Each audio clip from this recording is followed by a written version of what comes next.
Hello all. Come, come, join me round my flickering flame. I am so glad to see that you have returned to continue our tale. Nothing could do more to warm the heart of an old bard with a passion for magic. When last we left Embrosk, he was preparing to part ways with Felon and to continue his journey home, even as he tried to ignore his growing trepidation at the oncoming journey.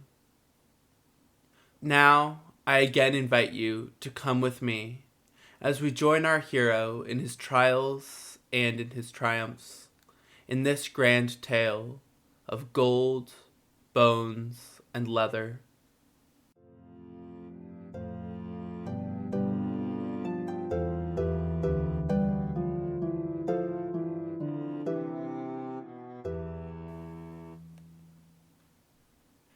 Embrosk curled up by the fire in the small hut, his eyes streaming with tears. He could smell the delicious scent of smoking meat, and he was finally feeling his icy fingers defrost. 5 hours previously, he had been certain that his death was imminent. His potions had been used up, and his food stores had run out, and he hadn't seen another form of life in a very long time. Now he knew he would live for a little while longer.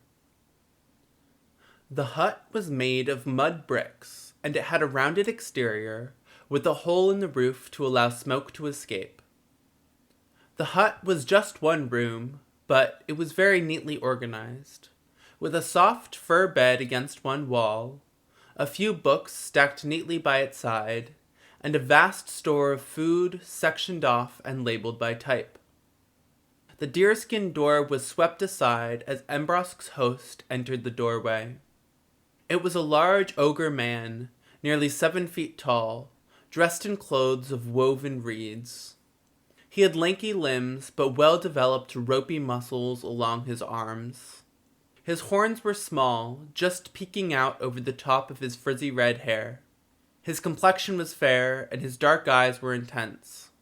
The conspicuous burns along the side of his face told a dark story that Embrosk was yet to hear. "Are you comfortable?" the ogre asked Embrosk in a voice that was unusually high for an ogre. Embrosk nodded silently, the tears still staining his cheeks with their salt streaks. "You are not in good shape," the ogre noted, looking down at Embrosk where he lay by the fire. "I will bring you food.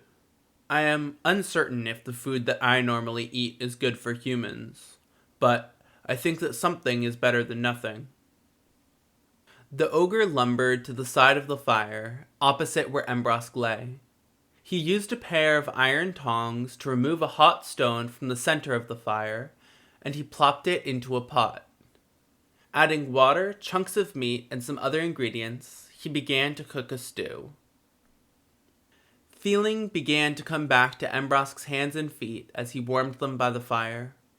He propped himself up on his elbows and with difficulty managed to get himself into a sitting position. The ogre looked up from the stew at his cold, tired human guest. "It will be ready soon," he said. "Meanwhile, you can tell me your name and what you are doing here in the depths of the fallen nation of Cadmon." Embrosk took a deep breath and stared into the flames, his eyes downcast, his expression desolate. My name is Embrosk," he said. His voice was low and raspy. He had stopped crying, but his eyes still sparkled with tears. The Embrosk nodded, stirring the pot as he did so. His eyes remained fixed on Embrosk's figure. "My name is Io," he replied. "Why are you here? I have not seen a human in many years." Embrosk took a deep breath, but he did not answer the question. He did not know where to begin. He did not know how to describe the strange music that had guided him off the path to home and into the forests. He cast his mind about, trying to formulate the words he needed, but he came up with nothing. Io used a large ladle to spoon the stew into 2 large bowls. He handed one to Embrosk, who took a long sip of the broth. It tasted good, and it warmed his center. Io walked to Embrosk and lowered himself to the floor, so that the two of them, the dark-haired human and the red-haired ogre, were sitting side by side. The ogre began to drink out of his own bowl, occasionally using his long, nimble fingers to fish out a piece of meat. After several minutes, Io broke the silence. "You still have not told me why you are here," the ogre stated plainly. His question was again met with Embrosk's silence. Embrosk wanted to tell him.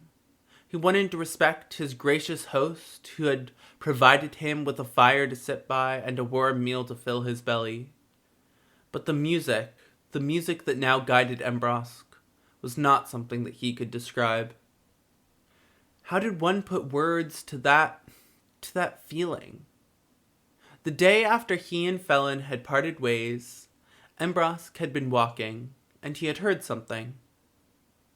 It sounded like a gentle strumming coming just from off the side of the trail. He called out, asking who was there, but was met with no answer. Tentatively, he took a couple steps off the trail, seeking to investigate the sweet sound. He heard it again, soft, beautiful chords, which could only be several feet from where he stood. Again he followed, seeking the source of the simple yet delightful music. He continued to follow it in a sort of trance, unaware how far he was being guided from his path. The music brought him more than calm. It brought him certainty. He knew in his heart of hearts that he had to find its source. It was a magical drug that exceeded the potency of Embrosk's strongest potions. The music surrounded him, floating its way gently into his soul. It was as if someone had lit a low-burning fire in his belly, and that fire was spreading its warmth to the rest of his body. Then suddenly the music stopped. He had only an instant to grieve the loss of the delectable chords before he dropped out of consciousness. Nearly half a dozen times he had attempted to find his way back to the ancient path that stretched from the Botsarian border down into the human villages. And every time that he had found his way, the music had pulled him from his path yet again. Every time he heard it, he knew he was close. He just needed to take a couple more steps, go a little faster. But it was always just beyond reach. What had started as a curiosity had quickly turned into an obsession. He would follow it far from his path and would be left unconscious on the floor, still ignorant to the source of the enchanting sounds that had begun to define his life. Every time that the music left him, stranded in the middle of nowhere, cold, tired, hungry, and lost, he had promised himself that next time he would fight the urge to follow. He would ignore it. He would throw off its charms and find his way home. But as soon as he heard it, he had neither the time nor the will to protest. He would simply give in. "Embrosk," Io addressed him. "Are you all right?" Embrosk jumped, shaken from his thoughts. He was vaguely aware that his eyes had glazed over, and he was quite sure that he had been swaying back and forth to the music that still played in his memory. He looked up at his host and gave a weak smile. I'm sorry," he said, once again feeling tears spring to his eyes. I need to, I can't." Embrosk stuttered as the red-haired ogre looked on patiently. I don't know where I am," Embrosk said. "I don't know how I got here. I'm out of food. I've used up my store of potions. I'm lost." Io's eyebrows, as thick and red as the hair atop his head, drew together. He did not speak for several seconds, his dark eyes focused on Embrosk, who suddenly felt sure he had said something wrong. Io's eyes flitted back and forth between Embrosk and the ground. He seemed uncertain. With a deep breath, he looked up and met Embrosk's eyes. "Eat your fill here and take your rest. I will get you supplies, and you will leave in the morning." It was respectful, but Embrosk was aware that this was a dismissal, something that did not match with the ogre's hospitality so far. Fearful of what it could mean for him to again be alone in the wilderness, Embrosk opened his mouth, unsure of whether to argue or to beg. Whatever words he was about to say disappeared before they were uttered. There, in the background, there was a gentle strumming. It could have only been just outside the hut. This time he would find it. Without a word to Io, Embrosk sprang to his feet and tore out of the hut, leaving his host perplexed and his large sack of hard-earned books on the floor. Embrosk wandered through the woods, guided not by his eyes or his brain, but simply by the music. He never tripped or stumbled. He simply walked with confidence and a purpose that he felt but did not know. He had to find it. He had to. The music was guiding him somewhere. It promised him something. Was it a great adventure? Some new knowledge? An answer to some ancient question? He doubted it, but it certainly promised something, and what that was, he did not know. He waited, in fearful anticipation of what he knew was to come. He knew that at some point the chords would stop ringing, and the music would stop playing, and he would feel what he had felt so many times before. A cold sense of loss and grieving that bit into his very soul. As he waited for that inevitable moment, he had a strangely lucid thought drift across his mind. The music, as enchanting as ever, was in some way different. But how it was different, he could not say. His wonderance was cut short by the music's end, which drove a dagger of ice through Embrosk's heart before he fell to the ground, unconscious. Embrosk heard a faint sound. It seemed like it could be voices, but he could not hear what they were saying. They sounded like they were far away. He strained to hear them. He was able to make out two distinct voices, both low and angry. But who was it? What were they saying? Embrosk couldn't be sure. They were still a dull echo. He strained his ears and with difficulty was able to make out a few words. Among them were devil, killer, and enchantment. However, without the context of the rest of the conversation, these words were next to useless. As he became more and more frustrated with what he could and could not hear, Embrosk became vaguely aware that his eyes were shut and that he was lying on his back. He wondered how he had gotten there. He breathed in deeply and a spicy incense stung his nostrils. It wasn't a scent that he recognized. With difficulty, he forced his eyelids to open to a squint, and he noticed that he was in a rounded hut like Io's, only this one was far larger.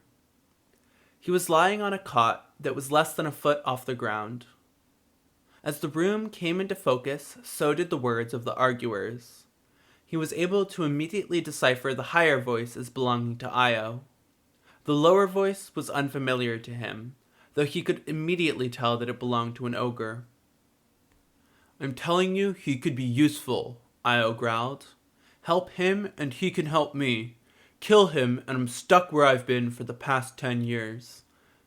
"Oh, you and your stupid quest," the other ogre responded with its own growl. "You really think that I would help a human for the sake of your quest?" The ogre's words dripped with condescension. "Yes," Io responded. "The ogres of Bodzere may have surrendered to the supremacy of the humans, but we haven't. You are really willing to pass up this opportunity just for the sake of your spite?" For the sake of my spite? The other ogre asked, incredulous. How about for the sake of your father? How about for the sake of Ferenc, Kittel, and all of the other ogres who require my services every day just to stay alive? Embrosk rolled over on his side so he could watch the scene in the dim lighting. Io was standing next to the door of the large hut, his long lanky arms exclaiming wildly. Several feet away from him stood a tall, brown-haired ogre woman who stood with her hands on her hips, stubbornly shaking her head. Neither of them noticed Embrosk's movement. The woman cocked her head to the side in the manner of a wolf studying its prey. Embrosk noted that the points of her horns had been shaved down to make them rounded and harmless, confirming Embrosk's suspicions that this woman was the lechi of the village. Many ogres in Cadmon still had old injuries from the human invasions that decimated the nation village, forcing them to live as hunter-gatherers. The lechi were healers, one based in every village in Cadmon, and they were responsible for tending the ailments of the old veterans and their other ogre neighbors. Io took a step closer to her.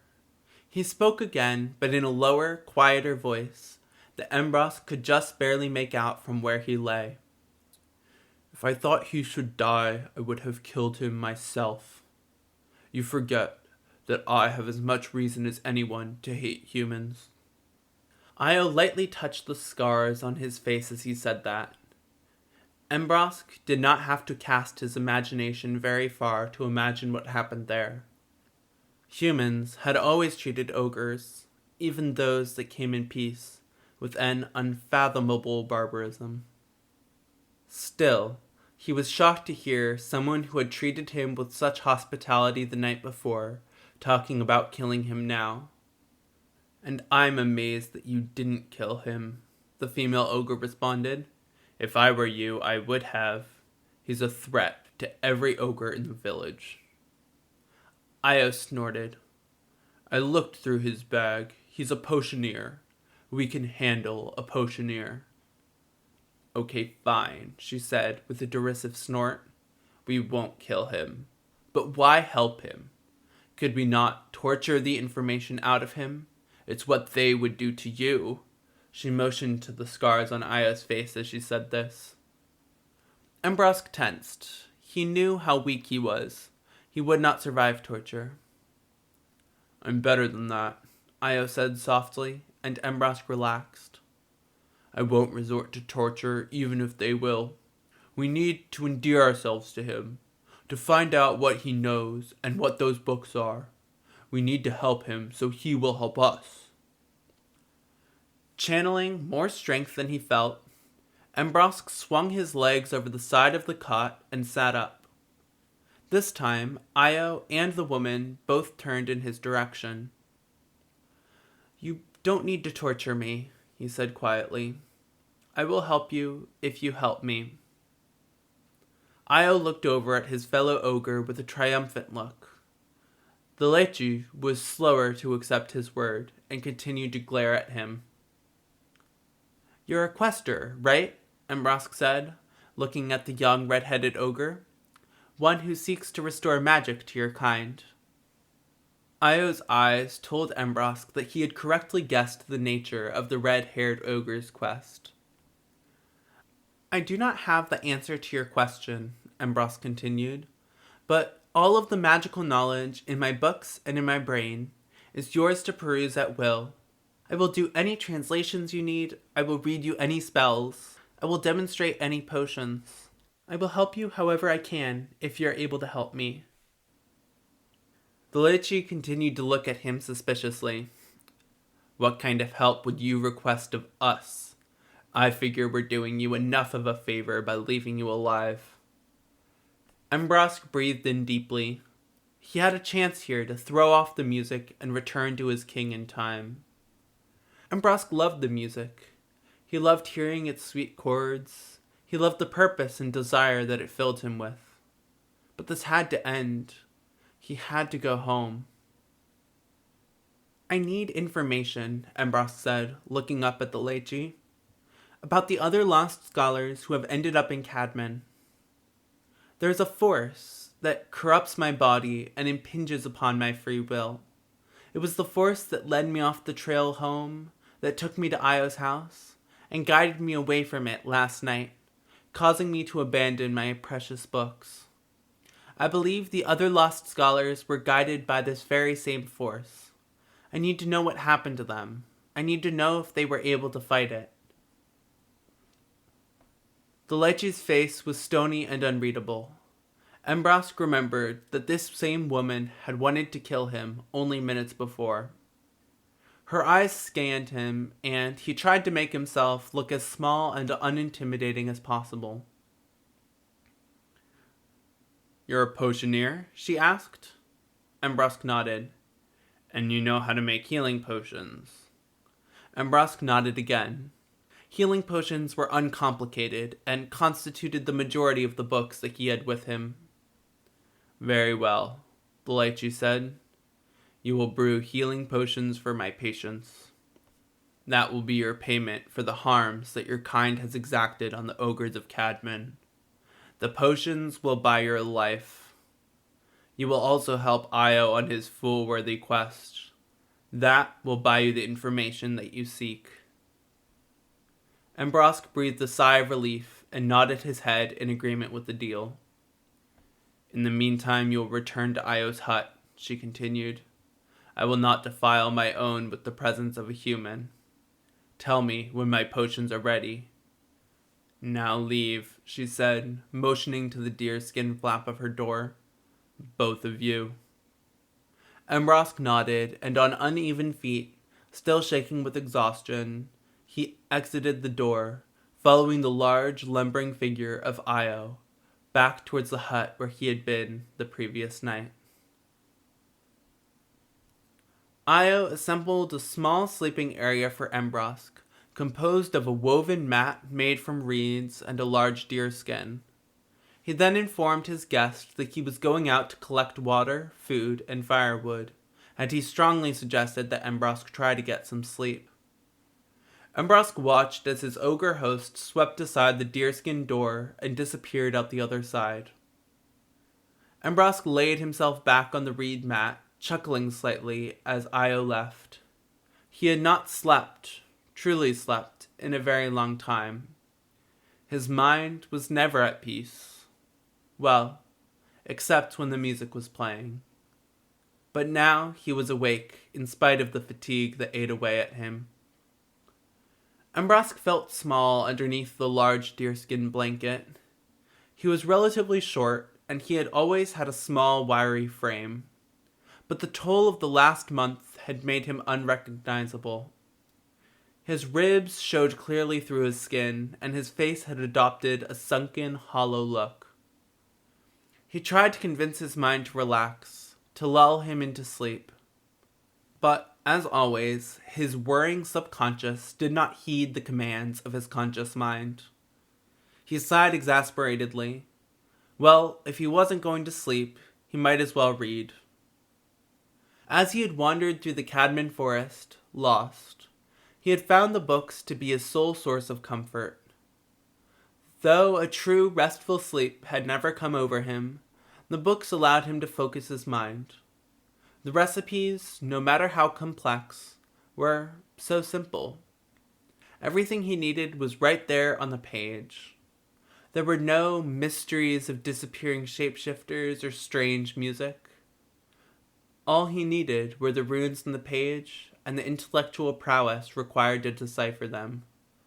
From the time he had left Felon to when he arrived at Io's hut, Embrosk had committed 18 of the books to memory. He pushed himself up from his mat and shuffled to the bag of books which Io had left at the foot of Embrosk's bed. He felt the urge to look at the letter once again. The letter which started his journey and had opened his eyes. The letter which bound him to the human world. He rummaged through it until his fingers closed round the soft leather that protected a small scroll, which he pulled out of the bag. The leather was a simple tube, secured at the top by a button, which Embrosk carefully undid. He sat on the bed before pulling the scroll out of the tube and unfurling it. It was written in simple black ink, scrawled in the messy handwriting of an inept king. Embrosk of the lower valley, the letter read. You have heard, I am sure, the rumors about my wife, which cast shame upon my house and doubts upon the succession. There is no way to use the sciences of man or the politics of the court to prove the legitimacy of my heir, and I now seek a magical solution, one that will prove beyond doubt that my eldest daughter is my own. The wisest and most powerful sorcerers of the great kingdom of Sandom have failed to provide an adequate solution. They assure me that what I ask is impossible, and that I should step aside to my rivals. However, my half-elven counselor, who delivers this letter, tells me that the knowledge does exist. It simply does not exist among humans. The bards have long told of the ancient Ogre village of Botsere. It is a savage place, to be sure, but they are well studied in the sorts of magic that could provide a solution to my predicament. While they would never aid a human king outright, I am told that they happily share their knowledge with young, eager scholars of magic. You, Embrosk, a young and impatient man with talent to spare and wisdom to gain, will make this journey on my behalf. You will learn the magic needed to reveal the truth of my daughter's lineage. There on Botsere, you will also gain other skills and other knowledge which you will make use of when you return and enter into my employ. I implore you to return with as much haste as you can muster. My need is great, but my patience less so. It was signed by His Majesty, the King of Sandom. The king had probably thought himself a genius when he sent his half-elven advisor, Casimir, to deliver that letter to the young, poor potioneer that lived only a couple miles short of the Cadmon border. The text was in short, cramped handwriting, scratched messily in black ink on the stretched animal skin of the scroll. Following the letter's delivery, Embrosk had left immediately, dreaming of his future place in the king's court. But during his time on the mountain, he had discovered something far greater than the king's promised wealth. He had discovered knowledge of history, of lore, of ancient potions, which could purge a man of weakness, hunger, or old age. The world was so much bigger than the cold, damp walls of a castle and the tunes of a traveling bard.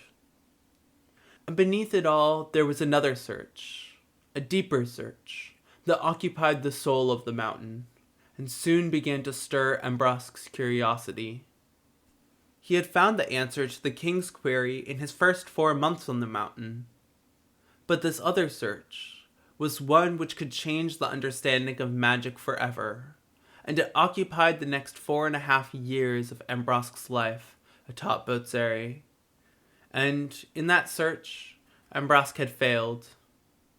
Now he returned to the petty, desperate, and impatient king, ready to act the servant to a lesser man.